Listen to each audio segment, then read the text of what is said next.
Grande é o Senhor e digno de ser louvado. Aleluia! Glória a Jesus! Estamos felizes de estar neste lugar, nessa noite, nessa igreja tão especial, que sempre acolhe a gente com muita alegria, nesse dia mais que especial, dia do Jovem Batista, e é muito bom ver, né, uma igreja florida de jovens. Tem alguns gatos aqui, né, pastor? O pastor identificou alguns gatos aqui, mas tem muitos jovens aqui, e isso é muito bom, isso é muito, alegra muito o nosso coração, ver uma igreja vibrante, uma igreja saudável no nosso seio das igrejas batistas espalhadas por todo o Brasil. Eu quero te convidar a abrir sua Bíblia aí, em Filipenses, carta aos Filipenses, no capítulo 4, verso 4 ao verso 7.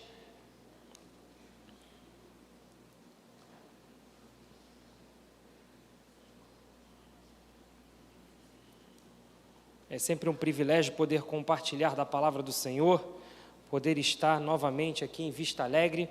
Hoje eu estou acompanhado da minha noiva, novamente, e da minha sobrinha Alice, do meu amigo Daniel, todos membros da primeira Igreja Batista em Irajá, pastor João Emílio. Filipenses 4, de 4 a 7, diz assim a palavra do Senhor: Alegrai-vos sempre no Senhor. Outra vez digo, alegrai-vos. Seja a vossa bondade conhecida por todos os homens. O Senhor está perto. Não andeis ansiosos por coisa alguma. Pelo contrário, sejam os vossos pedidos plenamente conhecidos diante de Deus, por meio de oração e súplica, com ações de graças. E a paz de Deus, que ultrapassa todo entendimento, guardará o vosso coração e os vossos pensamentos em Cristo Jesus. Amém. Oremos. Pai, a Tua palavra foi lida e será exposta, e nós somos completamente dependentes do Teu Espírito Santo, para que Ele fale à Tua igreja aquilo que precisa falar, para que Ele oriente a nós aquilo que precisa ser orientado. Nós estamos de ouvidos abertos para ouvir a Tua voz nessa noite. É isso que nós te pedimos em nome de Jesus. Amém e amém. Meus amados, estamos diante de um texto muito conhecido, de uma carta muito especial do apóstolo Paulo. Um contexto histórico de uma carta escrita na primeira prisão de Paulo em Roma, muito provavelmente entre o ano 60 e 62. É uma das chamadas cartas das prisões. A carta da prisão, como Efésios, carta aos Colossenses, como a carta a Filemão também. Nós estamos diante de um cenário da cidade de Filipos. Talvez você já tenha ouvido falar dessa cidade. A cidade de Filipos, ela ficava localizada na Macedônia, ali bem pertinho de onde hoje é a Grécia, ali no norte. E ali era uma colônia romana estratégica. E ela tinha esse nome porque ela foi fundada por Filipe II da Macedônia, esse pai de Alexandre o Grande. Mais tarde, aquela cidade foi reorganizada por César Augusto, um tempo de domínio do Império Romano, um tempo em que o Império Romano dominava o cenário mundial, era o principal império, e aquela colônia romana tinha uma identidade cívica muito forte, muito atrelada ao culto ao imperador, muito orgulhosos de fazerem parte daquele império, orgulhosos de serem cidadãos daquele grande império e de usufruírem do direito de serem chamados romanos. A primeira igreja na Europa foi aquela igreja, sim, em Filipos. Foi fundada por Paulo na sua segunda viagem missionária. Você aí que não soube da história, já ouvi que vai ter uma série sobre Atos, então você já fica preparado para ouvir em Atos sobre a fundação da igreja de Filipos, lá em Atos 16. Entre os primeiros crentes que se converteram ali naquela igreja, estão a famosa Lídia. Lembra da Lídia? Então a Lídia está ali, a vendedora de púrpura. E o carcereiro de Filipos também, além de outros gentios que se destacam nesse contexto dessa cidade de Filipos. Mas quando a gente olha particularmente para aquela comunidade de fé, para a comunidade de Filipos, para aqueles crentes que estavam localizados ali, eles eram marcados profundamente por fidelidade e parceria. Fidelidade e parceria. Os filipenses, eles tinham uma relação muito próxima com o apóstolo Paulo, sustentavam a sua obra. Como nós vimos aqui, um missionário, que é meu colega de seminário, bom saber, sempre bom a gente conhecer um colega de classe, já tem um aqui, o Marlon, nosso colega de classe também, então é bom a gente saber que tem seminaristas do Sul aí espalhados por todo lugar. Eles sustentavam a obra missionária do apóstolo Paulo, enviavam recursos, sustentos, para que Paulo pudesse manter o seu ministério. Então, eram marcados por uma generosidade e uma amizade profunda com o ministério missionário do apóstolo Paulo. Era uma comunidade mista, uma comunidade formada por gentios em grande parte, mas também tinham alguns judeus. Alguns judeus estavam presentes naquele lugar ali. Não havia em Filipos uma grande sinagoga, porque o número de judeus era um pouco tímido, então você não tinha uma sinagoga ali para poder receber uma grande quantidade de judeus naquela cidade. Apesar da lealdade ao Império Romano, aquela igreja, ela tinha desafios internos, ela sofria pressões, desafios que ela precisava enfrentar, tensões, divisões internas. Ele fala, e o apóstolo Paulo vai tratar anteriormente ao versículo que nós lemos, de alguns conflitos entre duas irmãs. Quem não lembra de Evódia e Sintique, que estavam tendo algum desentendimento ali e estavam sendo tratadas pelo apóstolo Paulo nessa carta também. Essas pressões eram muito marcadas também pelas perseguições e oposições da sociedade pagã. Uma sociedade idólatra, uma sociedade a qual tinha a sua lealdade muito forte ao imperador. E quando aqueles crentes, aqueles homens convertidos, eles começavam a falar do Rei Jesus, do Senhor Jesus, aquele que governava as vossas vidas, isso causava um certo tipo de resistência dos cidadãos daquela cidade. Isso causava algum certo tipo de estranheza. Ou será que aqueles crentes, aqueles convertidos, têm um outro rei, senão César? Motivo das recomendações que nós lemos aqui agora, em Filipenses 4, do 4 ao 7. E o trecho que nós falamos, ele começa falando sobre alegria. Alegria. E é interessante a gente parar para pensar nessa coisa de alegria, e a gente faz uma pergunta: o que te faz feliz? Você já parou para pensar alguma vez o que te faz feliz? Para algumas pessoas, felicidade não é uma palavra muito presente no seu dia a dia. Algumas pessoas estão marcadas, muitas vezes, pela dificuldade do dia a dia.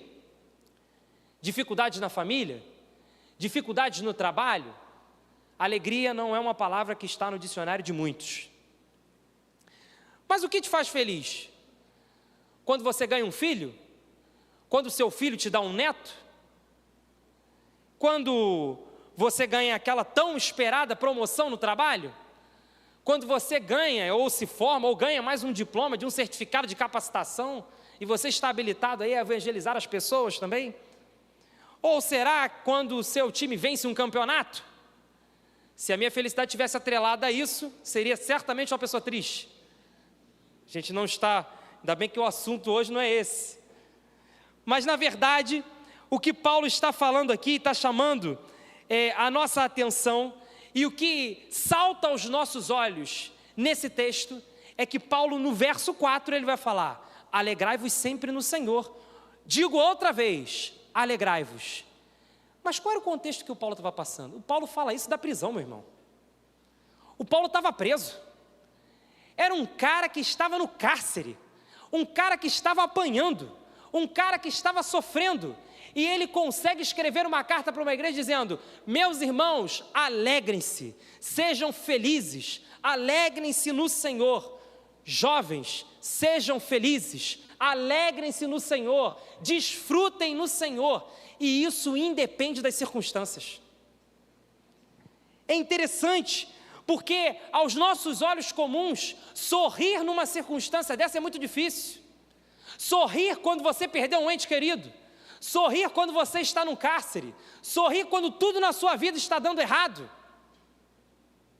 Mas o Paulo, ele tem um exemplo que salta aos nossos olhos: alegrem-se no Senhor, alegrem-se no Senhor. E quando a gente vem aqui até essa comunidade, a gente vê a alegria com que os irmãos estão servindo. O pastor estava me contando das programações, o cansaço, esse cansaço é bom, cansaço da obra do Senhor. A gente vê uma igreja alegre, vibrante, que contribui para a obra. Nós precisamos ser assim, meus irmãos, vibrantes com a obra do Senhor, alegres de ver o evangelho avançando. Comentávamos ali, de que muito alegra o nosso coração ver a igreja à noite cheia. Nós estamos passando por uma realidade na Pavuna, nas regiões ao redor da Pavuna, em que muitas igrejas estão deixando de se reunir à noite. As igrejas não conseguem mais se reunir, pelas dificuldades, porque o povo também está aceitando o avanço do inimigo. O povo não consegue levantar a cabeça, e essa palavra vem como um golpe no nosso coração. Alegrem-se no Senhor. Outra vez digo, alegrai-vos no Senhor. Mas Paulo tem uma segunda recomendação, e ele vai falar sobre a bondade e a moderação ser conhecida por todos os homens, porque o Senhor está perto.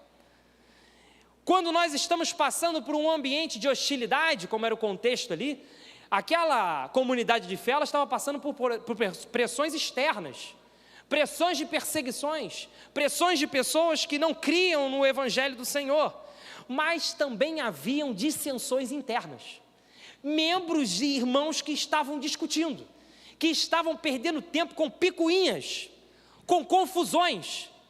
E é interessante você parar para pensar que a disciplina do Paulo para Evode e Sintique está há 2000 anos ecoando. A gente não sabe o que aconteceu.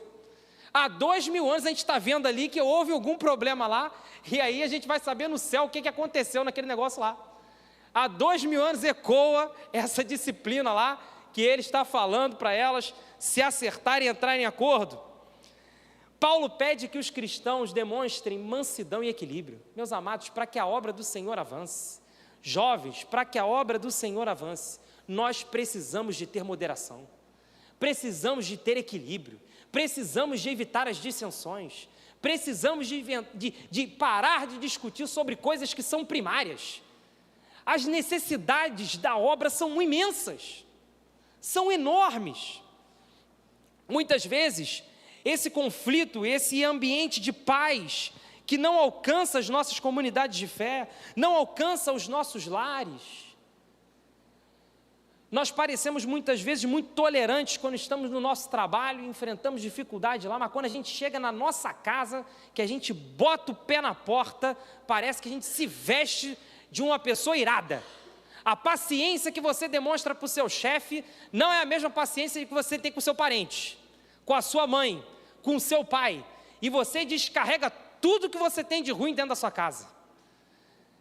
Eu vou te fazer um convite, e essa lição eu aprendi com o pastor João Emílio, numa das nossas aulas, o Marlon deve lembrar, em que ele convidou a gente a parar, quando entrar na nossa casa, parar na porta e orar. Senhor, acalma o meu coração. Por que eu sou tão rixoso dentro da minha casa? Por que eu levo tanto problema para minha casa? Senhor, me dá um coração de paz, me dê equilíbrio e moderação, para que a minha casa possa ser um ambiente de moderação, um ambiente de paz, um ambiente agradável para se viver. Nós precisamos buscar a moderação. A bondade de vocês deve ser conhecida por todos os homens, porque o Senhor está perto, o Senhor está voltando, o Senhor está chegando, e nós não podemos perder isso de vista. Através do nosso andar, do nosso falar, do nosso proceder, nós damos bom testemunho. Através do amor que nós temos uns pelos outros, nós damos bons testemunhos e ganhamos muitas vidas para Jesus. Mas o verso 6, ele vai trazer para nós mais uma questão interessante sobre como nós podemos suportar as pressões, sobre como nós podemos, como igreja, como jovens, nos portarmos de maneira digna diante do Senhor. O verso 6 vai dizer: não andeis ansiosos por coisa alguma, pelo contrário, Sejam os vossos pedidos plenamente conhecidos diante de Deus, por meio de oração e súplicas, com ações de graças. Paulo está dando uma recomendação direta aqui, e parece que ele está falando para a gente hoje. Ansiedade. Meu amado, essa palavra tem sido muito presente, tem estado muito presente na vida de todos nós hoje. Nós vivemos uma vida acelerada, uma vida dinâmica, uma vida que é uma loucura. Tem horas que a gente não sabe o que a gente está fazendo. A gente está no trabalho, a gente está pensando no seminário, a gente está pensando no que vai acontecer na igreja, a gente está pensando o que tem que fazer em casa, e tudo isso vira um turbilhão de coisas na nossa cabeça, e nós ficamos ansiosos. E isso tem atingido a saúde dos jovens,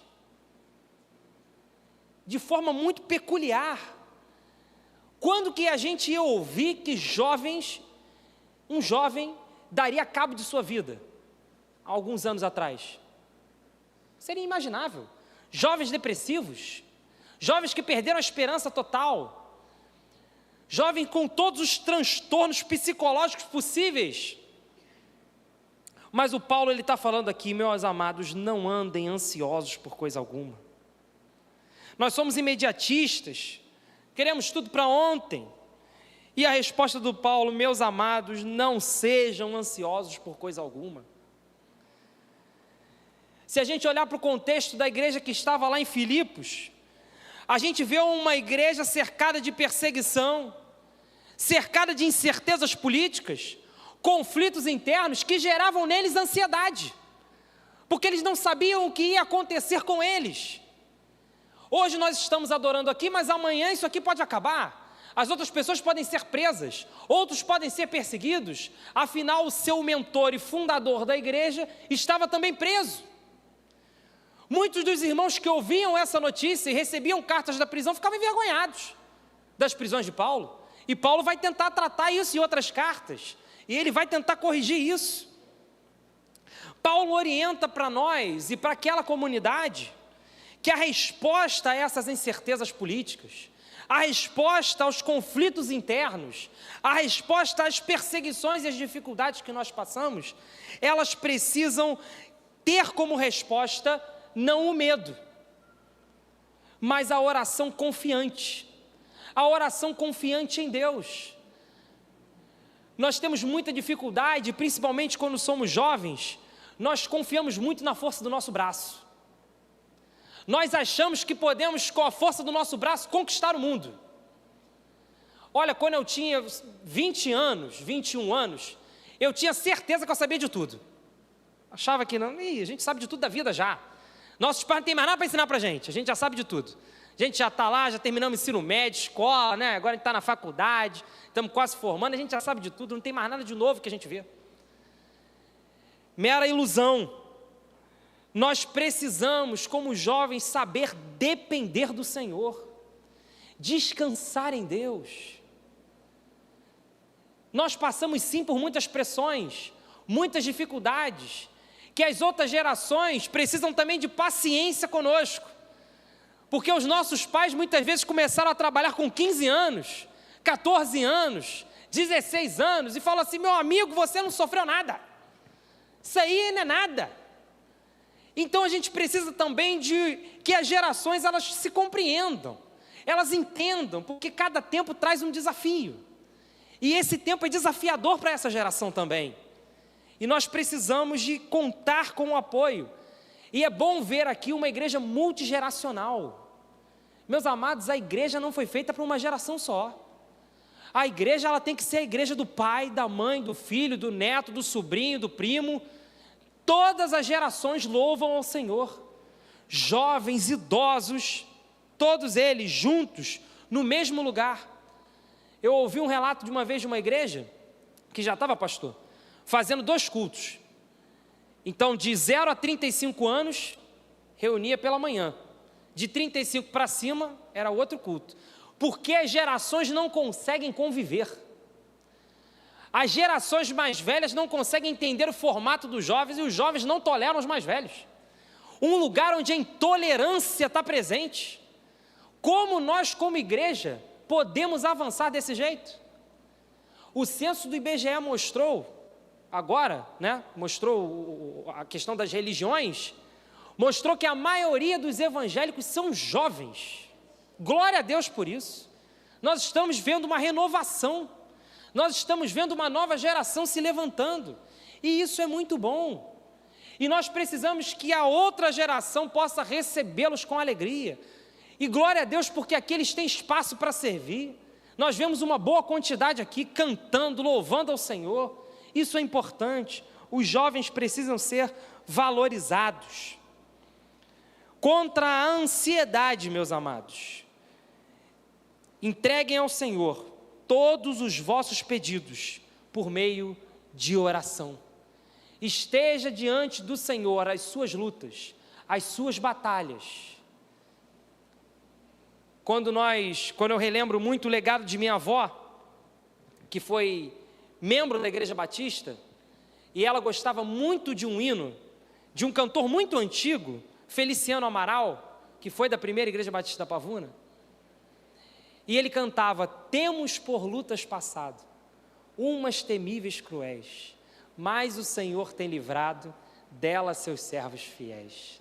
Esse hino sempre toca o meu coração, porque ela ouvia aquilo ali e ela sabia que diante das lutas e dificuldades, se Deus é por nós, quem nos vencerá, diz o refrão desse hino, né?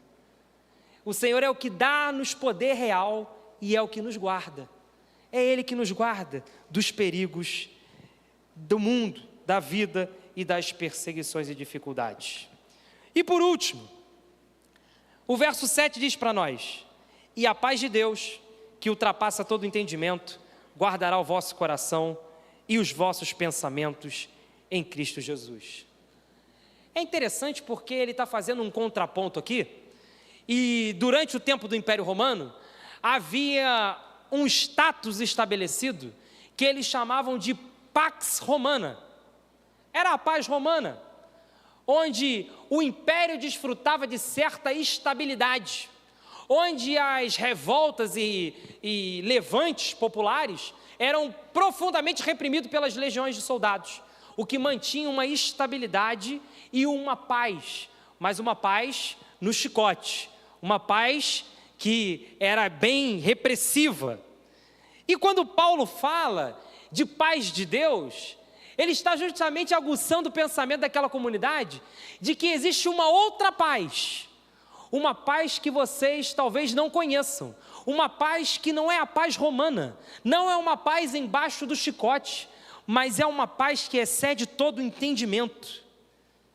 Paulo está colocando para aquela comunidade que existe uma paz capaz de guardar os corações de vocês, os sonhos de vocês, as ansiedades de vocês no coração do Senhor. E ele fala isso em meio à prisão, em meio à perseguição, em meio aos conflitos. Paulo é um homem curioso, porque ele consegue falar de alegria preso, ele consegue falar de paz de Deus levando chicotada, ele consegue louvar ao Senhor sofrendo por naufrágios. Atitude diferente. A paz de Deus é muito diferente da paz que o mundo dá. E é isso que o Paulo quer ensinar para os filipenses, para aquela igreja, para aquele povo que estava ali. A paz que o Senhor promete para nós é a paz necessária para que nós possamos encarar as pressões do mundo. Jovem, vocês passam por muitas pressões, muitas dificuldades, muitos desafios, mas se o Senhor colocou vocês nesse tempo aqui, é porque Ele viu em vocês ninguém melhor para estar nesse tempo do que vocês. Não havia ninguém melhor para estar congregando em Vista Alegre, na primeira Igreja Batista de Vista Alegre, no ano de 2025, nesse mês aqui, estando ouvindo essa palavra do que vocês. O Senhor tem um plano para esse lugar, o Senhor tem um plano e tem uma história linda para escrever com esses jovens. Tome posse disso, tome posse dessa paz que excede todo o entendimento, Tome posse dessa situação que o Paulo quer colocar para você, de se alegrar no Senhor. Nós precisamos, meus amados, como igreja, entender que o Senhor tem muitas ricas bênçãos reservadas para aqueles que o amam. O Senhor tem promessas para nós. O Senhor tem promessas para essa geração. O Senhor tem grandes coisas para entregar e para confiar a nós. O Senhor espera que através de nós um grande avivamento seja derramado. Um grande avivamento, com conversões, vidas entregues para Jesus, com a pátria sendo ganha para Cristo. Precisamos ganhar a pátria para Cristo. Pastor Fabrício Freitas costuma falar para nós o seguinte: o Brasil é um país não alcançado. O Brasil é um país não alcançado. Nós ouvimos um relato no aniversário de missões nacionais, lá no Seminário do Sul, de uma missionária histórica da nossa junta, Lúcia Margarida, no auge dos seus mais de 80 anos. E ela pegou o microfone, muito emocionada. Ela falava para nós: pastor, eu estou com 80 anos e nós ainda não conseguimos. Nós ainda não alcançamos o Marajó. Nós não chegamos lá. A prostituição já chegou lá. A violência chegou lá. Nós ainda não alcançamos o sul do Brasil, um dos maiores vazios batistas. Nós ainda não alcançamos as comunidades ribeirinhas. E ela falou para o pastor, eu estou com 80 anos, eu não posso ir. E o meu coração se entristece, porque eu não posso mais fazer nada. Eu não consigo mais. Eu não tenho mais forças para ir até lá. Mas glória ao Senhor, porque Ele continua a levantar jovens que vão até lá, radicais por todo o Brasil, que vão até os rincões desse país para anunciar a salvação de Jesus. Jovens que abrem mão de todos os seus sonhos para viver a agenda do Senhor. Meus amados, nós temos um Deus que está em missão. E a pergunta que nós temos nessa noite, que fica para os nossos corações: qual agenda você está preocupado em cumprir? A agenda de Deus ou nossas agendas pessoais? Paulo está trazendo para nós e encorajando nós que mesmo em meio às perseguições externas, perseguições internas, Ele encoraja a vivermos com alegria, com moderação, com oração, com confiança. O que Ele está falando para nós aqui, Paulo está nos pastoreando nessa noite. E Ele vai responder para nós essas coisas, diretamente sobre o medo que nós temos, sobre a ansiedade que nós carregamos, sobre as tensões que aquela igreja vivia e que em nós não é diferente. Eu quero te convidar a orar nesse momento. Quero te convidar a colocar a mão no seu coração nesse momento, para que nós, como igreja do Senhor, possamos entregar a Ele as nossas ansiedades, entregar a Ele os nossos sentimentos. Falamos de felicidade aqui. Talvez essa palavra seja uma palavra longe do seu vocabulário. Talvez paz de Deus seja alguma coisa que você ouça falar apenas na igreja, mas que quando você entra na sua casa você não vê. Nessa noite o Senhor quer entregar para você a paz que excede todo o entendimento. O Senhor quer falar com o seu coração. Senhor, nós te somos gratos, Pai, porque a Tua palavra é viva e eficaz, porque a Tua palavra continua, Pai, a nos chamar à obediência, porque a Tua palavra nos convida a nos alegrarmos, a Tua palavra continua a nos chamar à moderação, a Tua palavra continua nos enchendo e nos impelindo de coragem, através do exemplo do apóstolo Paulo, um homem que passava por prisões, tribulações, mas um homem que sabia onde a sua fé estava firmada. Pai, nós pedimos que nessa noite, todos os nossos jovens aqui nesse lugar, possam ter a sua fé firmada em Jesus Cristo, possam desfrutar dessa paz, não a paz que o mundo dá, mas a paz que excede todo o entendimento, Ah, Senhor, nós somos completamente dependentes de Ti. Em meio às dificuldades e pressões que nós passamos, em meio aos transtornos de ansiedade, em meio aos desafios de trabalho, de universidade, de seminários, desafios em casa, nos casamentos, com os filhos, em todas essas dificuldades e desafios que estão diante de nós somos completamente dependentes de Ti. Que os nossos corações possam aprender a desfrutar dessa paz e descansar nos Teus braços. Nos abençoa, Pai, e fica conosco. É o que nós pedimos em nome de Jesus. Amém e amém. Que Deus os abençoe.